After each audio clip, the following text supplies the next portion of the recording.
नाज़रीन, आवाम जो सहारो मां न्यूज़ बुलेटिन जो सिलसिलो जारी सारी आहे। हिन वक़्तु तव्हांखे घोटिकीअ मां ख़बर ॾियूं पिया। पाकिस्तान पीपल्स पार्टी यूथ विंग जे सूबाई सदर मोहतरम जावेद नायाब लगारी ऐं सूबाई डिप्टी जनरल सेक्रेटरी मोहतरम मसरूर अहमद राजपर जे पीपल्स सेक्रेटरी घोटिकीअ में आमद,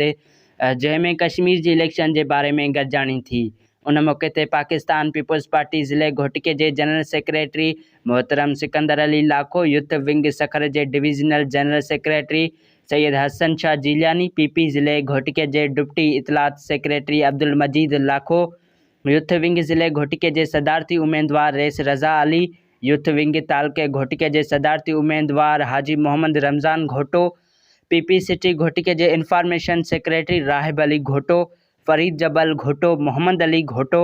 कदीर सुमरो, हिदायतुल्लाह भुट्टो, बिलावल घोटो, मीर मोहम्मद टावरी, सिराज महर, इरशाद घोटो, मुर्तज़ा घोटो ऐं पीपल्स यूथ विंग ज़िले घोटिके जे कारकुननि भरपूर शिरकत कई।